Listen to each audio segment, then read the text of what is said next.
C'est un nouveau journal là qui démarre sur les antennes de Magloire Télévision. Mesdames et messieurs, bienvenue tout de suite à l'essentiel de l'actualité. L'actualité reste dominée par cette cérémonie de clôture officielle de la Semaine africaine de l'UNESCO 2026 à Paris sous la présidence de la République démocratique du Congo, avec en tête la chef du gouvernement Judith Suminwa Tuluka. Pour cette année 2026, ces assises ont gravité autour du thème « Assurer la disponibilité durable de l'eau et des systèmes d'assainissement sûrs afin d'atteindre les objectifs de l'agenda 2063 ». Au chapitre de la santé, à suivre tout à l'heure le nouveau bilan de la 17e épidémie de la maladie à virus Ebola en RDC, présenté par le ministre de la Santé publique Samuel Roger Kamba lors de la 90e réunion du Conseil des ministres. Ensuite, c'est un projet ambitieux qui verra jour à Kinshasa, relatif à la mise en place d'un premier centre de cancérologie sous l'égide du ministère de l'Enseignement supérieur, universitaire, recherche scientifique et innovation. Pour y arriver, Marie-Thérèse Sombo, ministre des tutelles, a présidé une réunion stratégique pour s'y pencher. Enfin, préparer un bon atterrissage en cette fin d'année scolaire 2025-2026. Voilà le mobile de la réunion stratégique présidée tard dans la soirée du vendredi 22 mai par la présidente nationale de la Fondation Babazive, l'infatigable honorable Mukwege Maloulou Magloire, avec les responsables des établissements scolaires de la dite fondation. Mesdames et messieurs, voilà l'essentiel de l'actualité. Place à présent à votre journal. Bienvenue. Un premier titre de cette session d'actualité, la cérémonie de clôture de la Semaine africaine 2026 de l'UNESCO est intervenue vendredi 22 mai 2026 à Paris sous la présidence de la République démocratique du Congo. Présidée par la chef du gouvernement Judith Suminwa Tuluka, la cérémonie a réuni plusieurs membres du gouvernement congolais. Regardez. Fin des assises à l'UNESCO. Judith Suminwa clôture à Paris la Semaine africaine 2026. Placée sous la présidence de la RDC, ces assises ont réuni pendant 4 jours plusieurs responsables politiques, diplomatiques et institutionnels africains. Ils ont échangé autour des enjeux liés à l'eau et au développement durable. La première ministre appelle à passer des discours aux résultats. Nous devons changer d'échelle. Nous devons passer des diagnostics aux décisions, des promesses aux investissements, des discours aux résultats. C'est précisément le sens de l'action engagée par le gouvernement de la République démocratique du Congo. Sous le leadership du président Félix-Antoine Tshisekedi Tshilombo, nous avons fait du secteur de l'eau et de l'assainissement une priorité stratégique du programme d'action du gouvernement. Notre ambition est claire, faire de l'accès à l'eau un levier de transformation sociale, économique et environnementale. Et dans ce cadre, le projet intégrateur Kinelenda permettra d'améliorer durablement l'accès à l'eau potable avec un impact direct sur la santé, la dignité et la productivité de plus de 3 millions de personnes dans l'un des milieux les plus reculés de la capitale, Kinshasa. La chef du gouvernement souhaite que cette rencontre débouche sur des actions concrètes, des solutions durables, des résultats mesurables. Elle estime que les nouvelles générations africaines attendent désormais des résultats et non plus seulement des intentions. Je formule le vœu que cette semaine africaine ne reste pas simplement un cadre d'échange, mais devienne un véritable point d'accélération pour des actions concrètes, durables et mesurables. Car les générations africaines qui arrivent n'attendent plus seulement des intentions, elles attendent des résultats. Et nous avons le devoir collectif d'y répondre. Le directeur général de l'UNESCO, Khaled El Enani, a salué l'implication de la RDC dans les débats liés au développement durable et à la coopération internationale.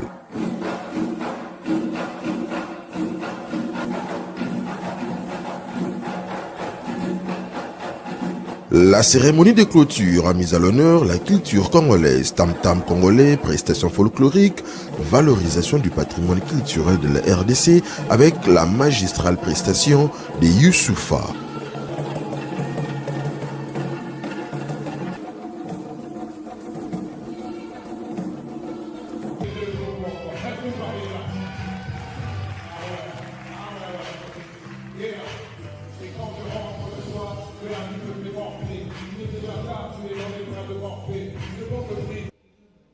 Et puis au chapitre de la santé, évolution de la 17e épidémie de la maladie à virus Ebola. Le ministre de la Santé publique, Dr Samuel Roger Kamba, a dressé un nouveau bilan lors de la 90e réunion du Conseil des ministres tenue vendredi 22 mai 2026 à la Cité de l'Union africaine. Il faudra noter qu'aucun nouveau décès n'a été enregistré. Des précisions, c'est dans cet extrait du compte rendu lu par le ministre de la Communication numérique, Augustin Akibassa Maliba. Situation épidémiologique. Le ministre de la Santé publique, Hygiène et Prévoyance sociale a commencé par présenter les points saillants de la situation de la 17e épidémie de la maladie à virus Ebola. Il en ressort que 13 nouveaux cas confirmés ont été enregistrés, dont un cas dans la province du Nord Kivu, zone de santé Katwa, et 12 dans la province de l'Ituri, répartis comme suit: Rwampara, 3 cas, Bunia, 5 cas, Nyakunde, 3 cas, et Mbabu, 1 cas. Le cumul des cas confirmés est de 64, dont 60 dans la direction provinciale de la santé Ituri, 8 zones de santé touchées, et 4 dans le Nord Kivu, 3 zones de santé touchées. Aucun nouveau décès confirmé ce jour. Les actions menées portent notamment sur la mise en place des centres de traitement Ebola, assurant la prise en charge gratuite des patients. L'activation et l'opérationnalisation des points d'entrée, contrôle dans la zone de santé touchée. Le renforcement des capacités des prestations de santé dans les zones de santé affectées. Le renforcement de la surveillance épidémiologique à travers la poursuite des activités de surveillance à base communautaire. L'intensification des activités de sensibilisation et d'engagement communautaire. Le renforcement de la communication sur l'organisation des enterrements dignes et sécurisés des personnes décédées. Le ministre de la Santé publique, Hygiène et Prévoyance sociale a également évoqué l'élaboration de la stratégie additionnelle en fonction de la dynamique actuelle de l'épidémie afin d'anticiper sur la propagation et renforcer la riposte. Au sujet du choléra, la tendance observée à la 19e semaine a été marquée par une diminution du nombre des cas, passant de 854 à 847. Toutefois, 6 décès ont été déplorés, portant la létalité à 0,8% contre 1,4% la semaine antérieure. Le dispositif de riposte reste maintenu et opérationnel. Le Conseil a pris acte de cette note d'information.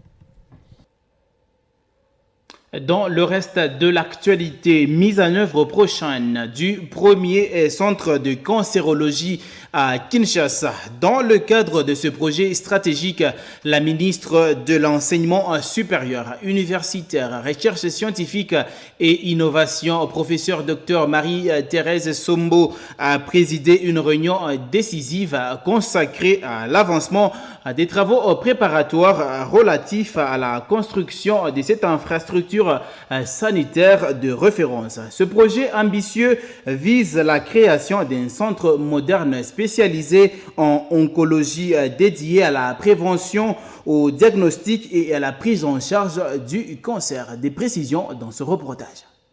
Une urgence sanitaire, enfin, prise à bras-le-corps aujourd'hui en République démocratique du Congo. Le cancer reste synonyme de parcours du combattant. Faute d'infrastructures spécialisées, de matériel de radiothérapie ou d'oncologues en nombre suffisant, des milliers de Congolais sont diagnostiqués trop tard. Beaucoup meurent sans avoir accès à une chimiothérapie. D'autres s'endettent pour se soigner en Inde, au Maroc ou en Afrique du Sud. Le futur centre de cancérologie de Kinshasa veut briser ce cercle, porté par le ministre ministère de l'Enseignement supérieur, universitaire, recherche scientifique et innovation. Ce projet stratégique vient de franchir une étape clé. La ministre des tutelles, professeure Dr Marie-Thérèse Sombo, a présidé une réunion décisive pour accélérer les travaux préparatoires. Ce projet structurant, porté techniquement par le Commissariat général à l'énergie atomique, il est impératif à ce stade de sécuriser les acquis, de garantir la continuité du processus engagé et de renforcer la gouvernance du projet.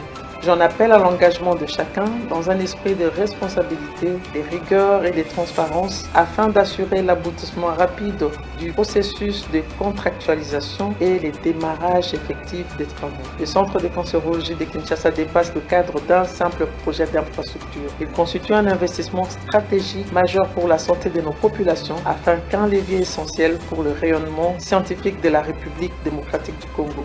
L'ambition est claire, n'est plus seulement traiter, mais prévenir, dépister tôt et soigner ici, au pays. L'objectif est d'offrir aux Congolais la même qualité de soins que dans les grands hôpitaux du monde, sans visa ni billet d'avion. Il s'agit d'un projet très ambitieux pour construire un centre de référence en oncologie, donc pour le traitement des cancers, avec toutes les modalités diagnostiques et thérapeutiques, qui serait vraiment le premier centre de référence dans le pays. Plus qu'un hôpital, ce centre veut devenir la référence nationale en oncologie. Il formera aussi les médecins, infirmiers et techniciens congolais pour créer une vraie filière locale contre le cancer. Si le calendrier est tenu, Kinshasa pourrait devenir un pôle régional d'excellence capable d'attirer des patients des pays voisins. En province, revenons sur cette séance plénière dénommée Porte ouverte dans le territoire de Kipushi, une occasion offerte à la population locale de s'exprimer directement aux élus provinciaux à travers leurs doléances. Elle a été dirigée par le président de l'organe délibérant du Haut-Katanga, Kabwe Mwamba Michel. Cadre choisi, le cercle Mongoti. Esther Mbouyi et Dieu merci Tchunza nous en disent plus.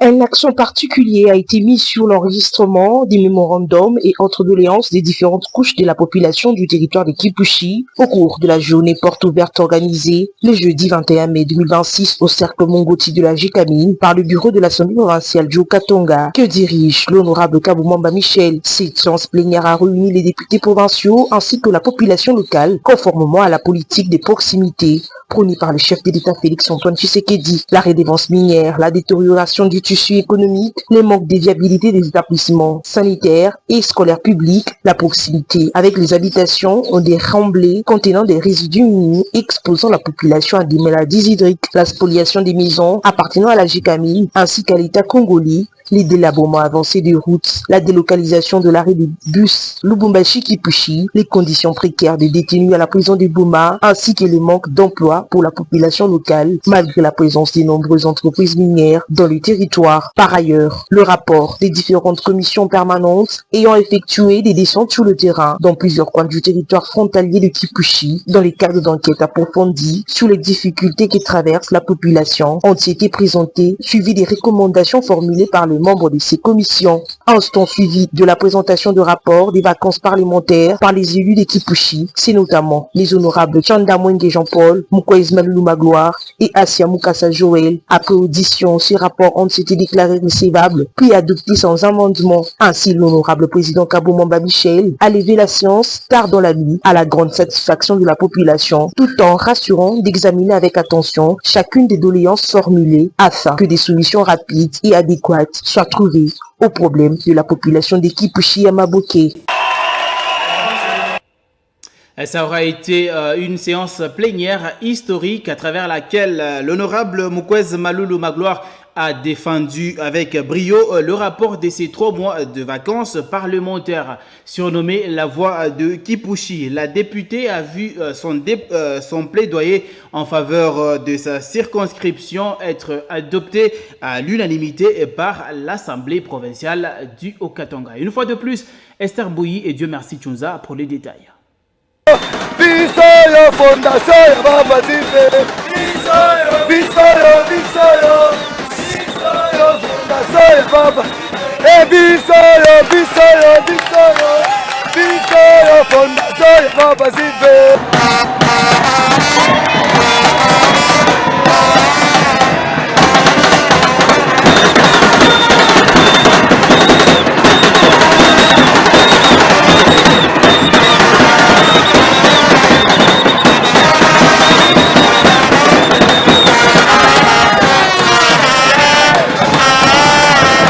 La salle Mungoti dans les territoires de Kipushi a servi de cadre à la séance plénière de ce jeudi 21 mai 2026. Une session marquée par la forte présence des membres de la Fondation Babazile venus exprimer leur soutien total à leurs représentantes. Kipushi tunakuya kumakompanye député wetu ule chetu chakula msiconscription ya Kipushi. Honorable Mukwezi Malulu Magloire. L'honorable Magloire Mukwezi Malulu s'est présenté à la tribune, déterminé à défendre le rapport de ces 3 mois de vacances parlementaires, surnommée la Triple M ou encore la voix des Kipushi. Elle a exposé avec force les attentes et les besoins de sa circonscription électorale, tout en formulant des recommandations concrètes aux autorités.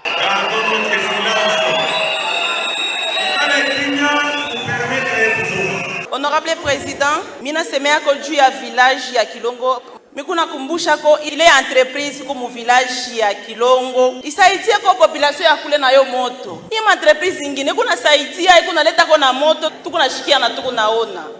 Tunalomba ko itusaidie ko parce que population ishafanyaka nguvu inauza makable, inashimamisha mapoto, ni kuba connecter ko tu moto kutoka mule mu entreprise ingie mu population. Merci. Mambo ingine mina kumbusha ko ni njuu ya ibibishima na maforage balifungaka pano na 3e poto muruti ya Kini Sever. Entreprise ya MMJ irendake nasema mai ya pano na 3e poto ikuna acide. A partir pale population ya kule ikunenda kushota paka mbalabala moya. Donc benafanya ni 7 km ndio bafike kwa kushota mai. Kama bakubwa bate trouver solution ya kusema bantu bapano na 3e poto bapate mai. Au cours de ces vacances parlementaires de janvier à mars 2026, nous formulons recommandations suivantes. À l'Assemblée provinciale, de solliciter ensemble avec le gouvernement provincial auprès du pouvoir central un recrutement de nouvelles unités de la police nationale et la dotation d'une équipe adéquate pour une police de proximité. De jouer réellement son rôle de contrôle parlementaire. D'assurer le suivi des recommandations formulées par les élus du peuple après chaque vacances parlementaire. Au gouvernement provincial, de manière générale, de prioriser les projets non seulement à un impact visible, mais qui rencontrent les vécus quotidiens de nos concitoyens, de respecter la loi en rapport avec la passation des marchés, de tenir compte des recommandations faites par l'organe délibérant, de procéder de façon régulière à l'évaluation de son plan quinquennal et du budget en cours et celui que nous allons voter dans les jours qui suivent. L'encadrement de la jeunesse au travers de nouvelles politiques publiques par le gouvernement provincial, l'encadrement des femmes, afin de rendre compétitifs aux échéances électorales à venir par les nouvelles politiques. Que les cadres de concertation de la société civile renforcent l'organisation des formations régulières pour le renforcement des capacités des membres de la société civile du territoire de Kipushi. L'organisation des ateliers de formation au bénéfice des agents et fonctionnaires de l'État, des chefs coutumiers en vue de renforcer leurs capacités dans la gestion de la chose publique. Sur le plan économique, songez à l'implantation dans la cité de Kipushi des institutions de microfinance pour soutenir les différentes activités économiques des commerçants. Procéder à la vulgarisation des nomenclatures des différentes taxes pour que la population soit informée de ses droits et devoirs.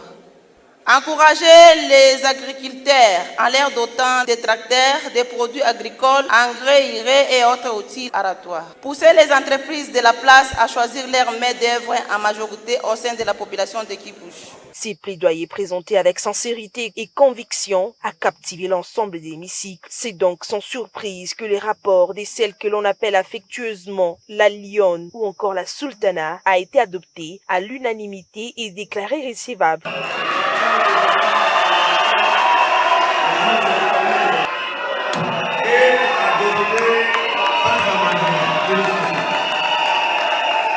Un motif de fierté pour les membres de la Fondation Babazive, venus saluer l'engagement constant de leur présidente nationale à défendre les intérêts de ses électeurs. Fondation Babazive, oh! Fondation Babazive, oh! Fondation Babazive, oh! Twende mbele hatusarudi nyuma. Tuko mkipushi hatuna mo. Et peu après ces intenses activités, l'infatigable présidente nationale de la Fondation Babazive, l'honorable Mukwege Malulu Magloire, a présidé une réunion stratégique avec les préfets des différents établissements scolaires de la dite fondation.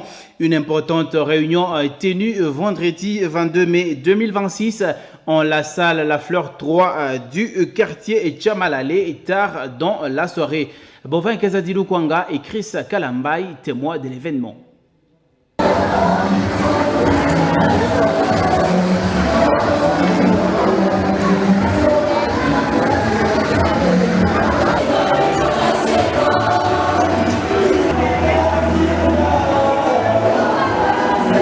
À peine rentré ce vendredi 22 mai 2026 dans son fief électoral à Kipushi, avec ses collègues députés de l'Assemblée provinciale, la Triple M, surnommée la Lionne, l'honorable Mukwege Malulu, femme forte et véritable combattante, n'a apporté aucun repos à son agenda. Dès son arrivée, la présidente nationale de la Fondation Babazive a directement pris la direction de la salle La Fleur 3 pour une importante réunion stratégique avec le chef d'établissement de toutes les écoles de la Fondation. Sur place, préfet et responsables scolaires l'attendaient avec enthousiasme et émotion. Et de retrouver cette femme au grand cœur, engagée pour l'encadrement de la jeunesse. La cérémonie va débuter par une prière d'action de grâce afin de confier à Dieu les échanges de cette grande rencontre. Au cours de cette réunion, 5 points majeurs ont été abordés.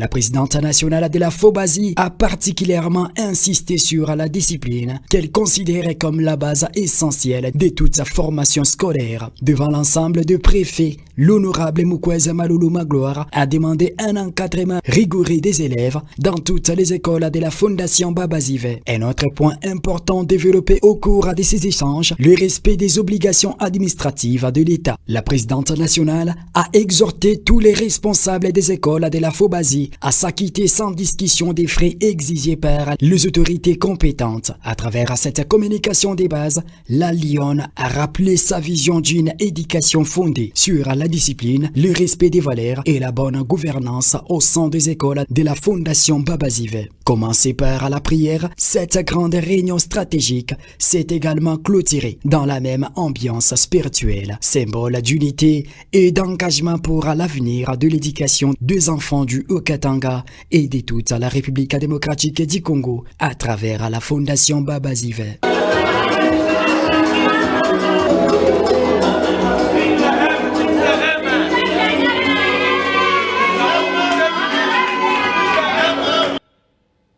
Mesdames et messieurs, place à présent à l'actualité sportive.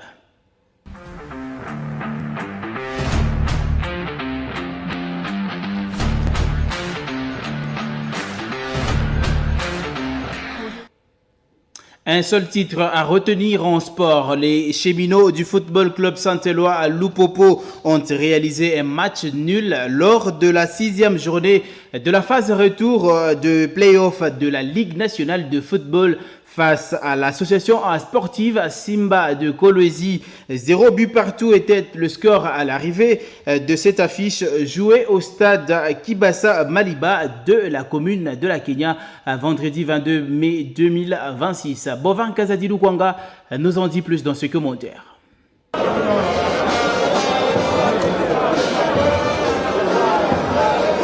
Dans une période difficile qui traverse la formation du FC Saint-Éloi Lupopo, notamment les problèmes liés à la crise financière, une triste réalité qui affecte également la performance du joueur sur la pelouse. Après avoir trébuché face à Don Bosco au stade Mazembe de la commune Kamalondo par la note de 1-0, l'équipe d'Outre-Tinel de Viette a été accrochée vendredi 22 mai 2026 au stade Kibasa Maliba de la commune Kenya par l'AS Simba de Kolwezi dans cette phase retour des playoffs du championnat national de football. Une rencontre qui rend difficile les rêves de Chemino d'atteindre les sommets. Le Popo s'attendait à réaliser un bon match face aux kamikazes de l'AS Simba. Par contre, le visiteur ont si maîtrisé et freiné aux jaunes et bleus la montée au classement. Les hommes de Guy Bokassa se retrouvent à la 5e position du classement provisoire du championnat national qui est à la 6e journée de la phase retour du play-off.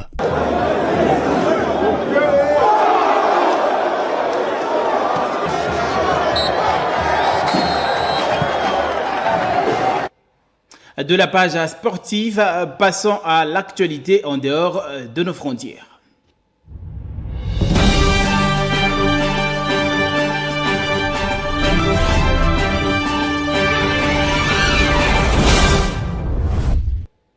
L'actualité internationale est dominée par le limogeage du Premier ministre sénégalais Ousmane Sonko par le président Bassirou Diomaye Faye, tout en dissolvant tout le gouvernement après des mois de tension.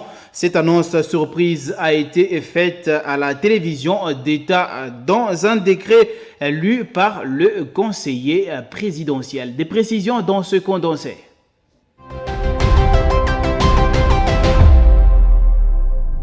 Nouvelle page internationale. Mesdames et messieurs, bienvenue. Commençons par cette actualité. Au Sénégal, le président Bassirou Diomaye Faye a limogé vendredi le premier ministre Ousmane Sonko et dissous le gouvernement après des mois de tension, aggravant ainsi la crise dans ce pays d'Afrique de l'Ouest criblé des dettes. Cette annonce surprise a été faite à la télévision d'État dans un décret lu par le conseiller présidentiel Oumar Sambaba, qui a déclaré que Faye a mis fin aux fonctions d'Ousmane Sonko et par conséquent à celle des ministres et secrétaires d'État membres du gouvernement. Le Sénégal se trouve dans la situation inhabituelle d'avoir un président qui doit en grande partie son poste à son premier ministre, lequel aurait très certainement accédé à la présidence s'il n'avait pas été écarté de la course en raison d'une condamnation pour diffamation. Les relations entre Faye et le charismatique Sonko, son ancien mentor, se sont détériorées ces derniers mois. Leur parti, le PASTEF, a remporté haut la main le premier tour des élections de mars 2024 en promettant un profond bouleversement politique, s'engageant à lutter contre ce qu'il qualifiait de corruption et de mauvaise gestion des affaires publiques. Malgré la popularité des Sonko, c'est Faye qui détient tout le pouvoir réel en tant que président et peut limoger son chef du gouvernement par un simple décret. Sonko a suscité un engouement passionné parmi la jeunesse désabusée du Sénégal à l'approche de l'élection présidentielle de 2024. Ensuite, après cette année de sécheresse, les récentes pluies ont redonné de l'espoir aux agriculteurs marocains. Les champs ont reverdi et les récoltes s'annoncent nettement meilleures cette année. Selon les chiffres officiels, la production céréalière devrait dépasser les 90 millions de quintaux contre 44 millions lors de la précédente campagne. La production agricole globale pourrait progresser d'environ 15%. Mais cet optimisme est aujourd'hui fragilisé par les conséquences économiques de la guerre au Moyen-Orient. La hausse des prix du carburant, des engrais et du transport fait exploser les coûts de production dans plusieurs régions agricoles du pays. À Marchouch, au sud de Rabat, l'agriculteur Mehdi El Mahazi explique que le prix du gasoil utilisé par les tracteurs est passé d'environ 1200 à 1800 dirhams par hectare depuis le début du conflit. Les producteurs dénoncent également la hausse du coût des engrais, de la location des machines agricoles et de la main-d'œuvre. Certains ouvriers agricoles demandent désormais jusqu'à 250 dirhams par jour. Pour les professionnels du secteur, cette inflation menace directement la rentabilité des exploitations. Des loueurs des matériels agricoles affirment même travailler uniquement pour couvrir les dépenses liées au carburant et à l'entretien des machines. Terminons cette ronde par cette information. Le président américain Donald Trump a commenté l'état de Cuba ces dernières heures en indiquant que le pays avait besoin de l'aide américaine. Une réaction qui intervient en réponse aux propos tenus par le président cubain Miguel Díaz-Canel, qui a affirmé qu'une éventuelle attaque américaine serait dévastatrice pour la population de l'île. En effet, l'Amérique latine s'interroge sur les véritables intentions du président Donald Trump, qui a décidé de déployer la flotte américaine au large des Caraïbes pour lutter lutter contre le trafic des stupéfiants en août dernier. Depuis les destroyers USS Gravely et le porte-avions USA Gerald Ford sont arrivés à Port of Spain, dans la capitale des Trinité et Tobago, à quelques 10 km des côtes vénézuéliennes fin octobre 2025. Officiellement, la mission du département d'État américain de la Défense est de renforcer la capacité à détecter, surveiller et à perturber les acteurs et activités illicites qui compromettent la sécurité et la prospérité des États-Unis. Et ce sera tout pour cette randonnée internationale. Mille merci à vous, mesdames et messieurs, de l'avoir suivi. La dernière note de cette session d'actualité du 20 au 22 mai 2026, les élus provinciaux du Haut-Katanga ont érigé leur QG dans le territoire de Kipushi pour palper du doigt les réalités de vie des habitants de ce coin de la province du Haut-Katanga.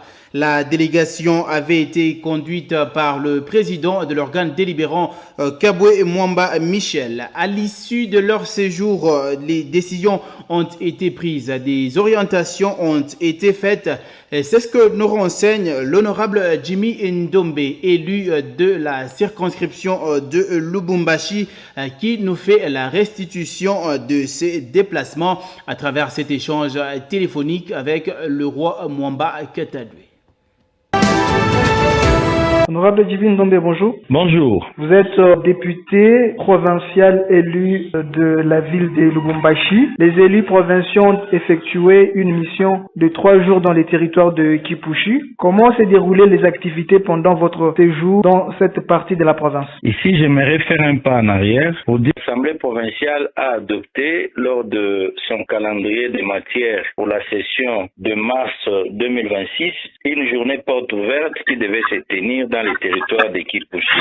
Je signale que cette journée d'activité a commencé par les territoires de Kasenga, ensuite ça a été le tour du territoire de Sakania, territoire de Puerto, et cette fois-ci c'est Kipushi qui était au rendez-vous. Les activités se sont très bien passées. Nous avons commencé par la chefferie Kasongo, ensuite la chefferie Shindaika, poursuivie par la chefferie Kaponda et Kipushi Cité. Alors, il était question lors de cette activité d'entrer en contact direct, d'aller à proximité de la population du territoire de Kipushi pour récolter à la base les desiderata ou les soucis de la population de cette entité. Les différentes commissions permanentes qui sont des organes techniques de l'Assemblée provinciale ont été déployées sur le terrain et chaque commission avait pour mission de récolter les soucis de la population liés à son domaine spécifique. Et à cela s'est ajouté quelques motions d'information venant des honorables députés et enfin les échanges directs avec la population avec un micro où chaque citoyen passait à son tour pour présenter tout ce qu'il avait comme difficulté, comme souci. Ainsi, les résultats ont été favorables. De manière générale, avez-vous détecté les vrais problèmes qui rongent ces territoires et quelle a été l'attitude des députés provinciaux face à ces problèmes? Bien sûr, nous avons eu à relever quelques problèmes. Nous avons constaté, par exemple, qu'il y avait une surpopulation à la prison de Boma, la prison de Kipushi. L'Assemblée a eu une séance de travail à la prison même avec l'administration pénitentiaire ainsi que les substituts du procureur. Et les quelques prisonniers, il y a une liste de prisonniers qui a été dressée sur base de laquelle l'administration pénitentiaire doit rester vérifiée et libérer les prisonniers qui ont été arrêtés pour des cas bénins, par exemple. L'Assemblée a été à l'entreprise Kiko hier également après avoir récolté les soucis de la population qui fustigeait le fait que les personnes engagées sont des personnes qui n'habitent pas la cité de Kipushi. Les entrepreneurs de Kipushi n'étaient pas pris en compte. Nous avons été à la rencontre de l'entreprise Kiko pour plaider les cas de la population et une commission va même être diligentée pour suivre de près cette solution afin d'apporter des solutions idoines. À ce qui concerne par exemple l'eau, desserte en eau potable, il y a le directeur provincial de la régie des eaux qui a été invité, ainsi des solutions concrètes qu'on ne saura pas énumérer toutes. Il y a eu quand même des solutions concrètes qui ont été apportées. La population de ce coin s'est-elle exprimée librement quant aux problèmes et difficultés qu'elle rencontre? La population s'est librement exprimée parce que l'honorable président de l'Assemblée provinciale Joe Katanga, l'honorable Kabwe Mwamba Michel, a rassuré la sécurité à la population, à tous ceux-là. Leur sécurité a été